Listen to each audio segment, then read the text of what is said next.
Alright folks, welcome to another beer review, and we're making a long overdue return to Beak, and of course these guys are out of Lewis.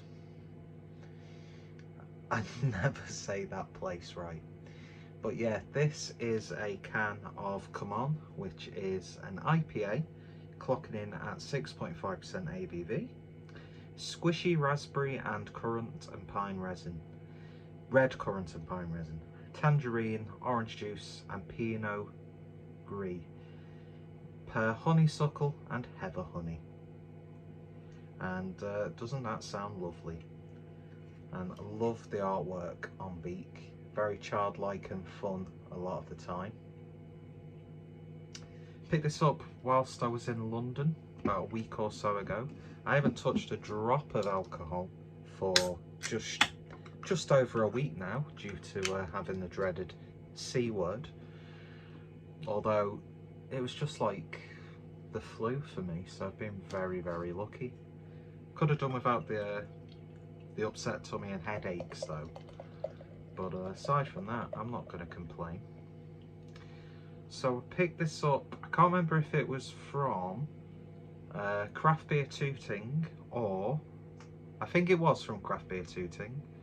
A lovely little shop in sort of like an international market in the middle of Tooting, and within that same complex there's also a bottle shop called We Brought Beer, and yeah, I think I got it from Craft Beer Tooting, but I popped into We Brought Beer as well and had some lovely stuff. So beer in the glass then. It looks a little bit more orange and luminous on camera because of how the lights caught it, but to me it's almost that sort of like pastel-y, chalky, sort of like yellowy, slightly pale orange, just shy of 2 fingers worth of Whitehead. Oh, it's going to be absolutely glorious touching a nice cold beer after a week of lying in bed and feeling sorry for myself.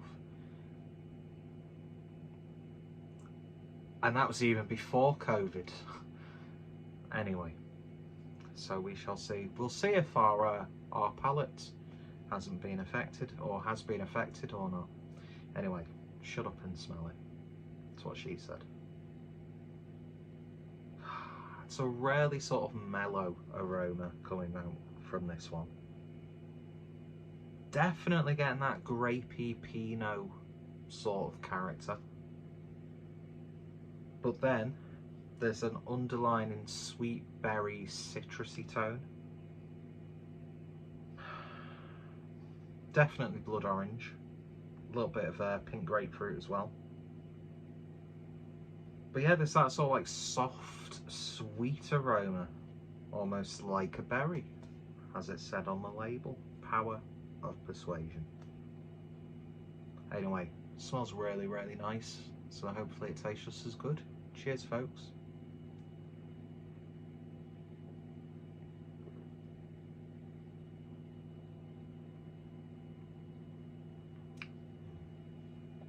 Took about 3 mouthfuls then.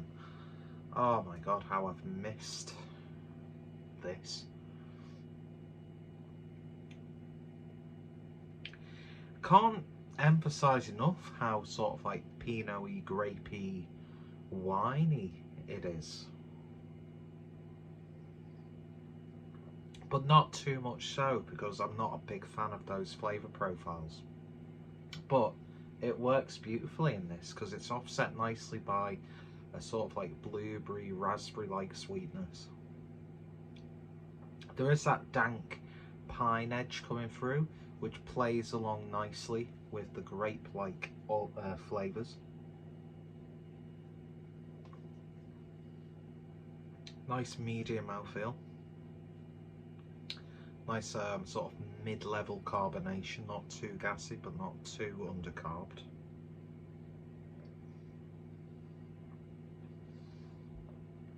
There's a subtle, almost like orange starburst, or opal fruit if you want to be old school, sort of character coming through.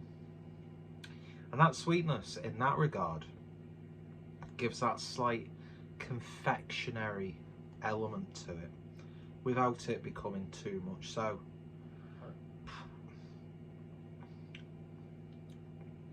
But that's good. I mean, is it the best beer that I've had from Beak? No. Is it the best IPA that I've had? No, not really. Is it well brewed? And would I get another can of this? I probably would, yeah. And it is very well brewed. It's not the juice bomb that you've come to expect from Beak. But then again, even though it looks like that, I don't think it's sort of like selling itself as that at all. And apologies about the hair. I look like someone from a psychotronic film, don't I? Who's like into mad hallucinogenics. Which I'm not, although I would like to try. Like acid and stuff like that. I've got a genuine sort of interest in like ayahuasca, whatever it's called, and also like DMT. I'd really like to try DMT.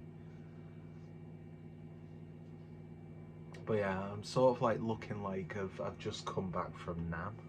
And apologies to any one who either served or had family members or friends family who served in NAM. I don't know if that's classed as being insensitive, making those sorts of jokes, but you know, it's the 21st century. We've come a hell of a long way when it comes to social change and causes for the better, yet we cry like children when we get offended. Is that really progress? I don't know. Do I really want to start sounding like the Matt Letizia of the beer world? No, I don't really want to.